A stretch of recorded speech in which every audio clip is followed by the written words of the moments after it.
আসসালামু আলাইকুম। আজকে আমি আপনাদেরকে একটা মজার পিঠা বানানো দেখাবো। পুয়া পিঠা কলা দিয়ে।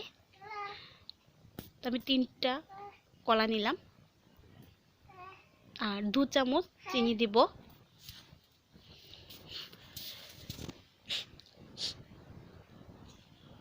আপনারা যেমন চিনি খান সে তেমন দেবেন। আমরা একটু কম মিষ্টি খাই তাই একটু কম দেওয়া হয়েছে।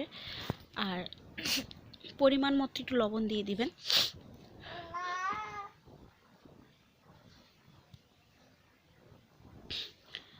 আমি পরিমাণ মতো লবণ দিয়ে দিচ্ছি। এখন এটাকে ভালো করে আমি মেখে নেব।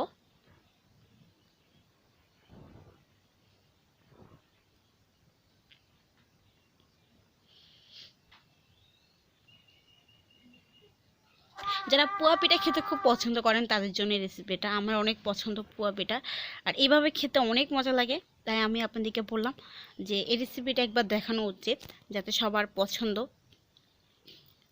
সবাই পুয়া পিঠা শক্ত হলে খেতে ভালো লাগে না, আর এইভাবে বানানো অনেক তুলতুলে নরম হয়, খেতে অনেক ভালো লাগে। আর তো আমি কিছুটা 1 বাটি আটা দিয়ে দিচ্ছি।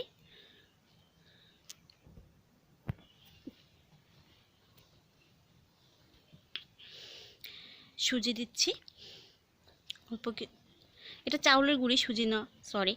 তো সুজি অল্প কিছু। সুজিটা না দিলেও চলে, দিলেও চলে। সুজিটা দিচ্ছি কারণ অনেক ভালো লাগবে খেতে, এজন্য আমি এটাকে ভালো করে আগে মেখে নেব। তারপর পরিমাণ মতো পানি দিয়ে দিব।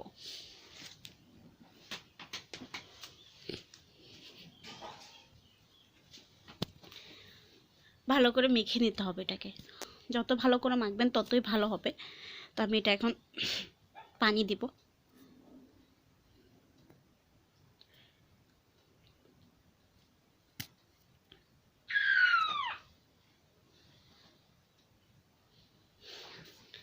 আমি ভালো করে পানি দিয়ে এটাকে মিশাচ্ছি। এটা ঠান্ডা পানি দিলে চলে।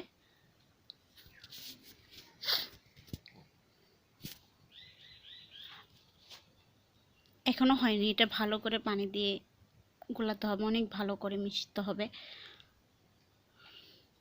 এখনো দেখেন এগুলো লাসা লাসা হয়ে লেগে আছে, আমাকে আরো পানি দিতে হবে।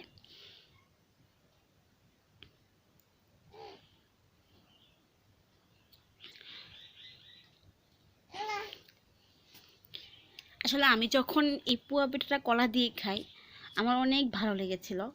ভালো লাগছে কি, মানে এত নরম এত সফট হয় কিভাবে পুয়া পিঠা। তো আমি তারপরে জিনিসটা যখন দেখলাম যে কলা দিলে অনেক মজার হয় আর অনেক নরম হয়, খেতে অনেক ভালো লাগে। তো আমি এটা আমার অলরেডি এটা মাখা শেষ হয়ে গেছে। তো এটা 2 ঘন্টা আগে মেখে রাখবেন। 2 ঘন্টা আগে মেখে রাখলে পরে এটা ফ্রিজ থেকে বের করে, আমি এখন একটু ফ্রিজে রেখে দিই। ফ্রিজে রাখার পরে বের করে নিচ্ছি। দেখেন এইভাবে একদম, আমি এটা বুঝতে পারতেছি না, আপনার পরিমাণ মতো এটা পানি দিয়ে মেখে নেবেন।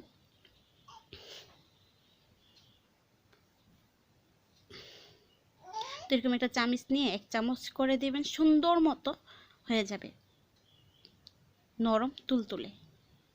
তো তেল গরম দেওয়া হয়েছে,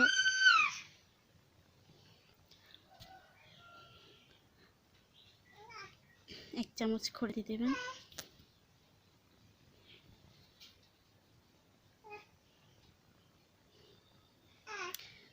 সুন্দর করে পোয়া পিঠাটা হচ্ছে। আসলে এভাবে চেপে দিবেন, যখন পোয়া পিঠাটা হবে এভাবে চেপে দিলে সুন্দর মতো ফুলবে।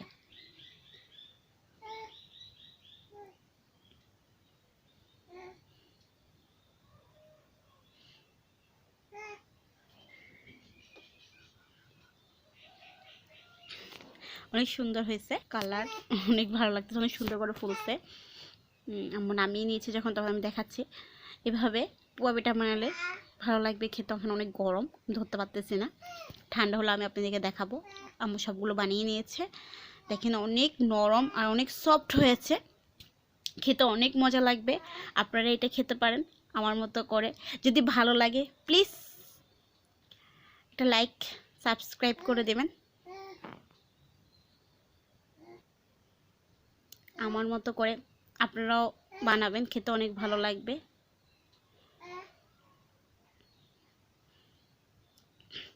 আজ এই পর্যন্তই। আল্লাহ হাফেজ।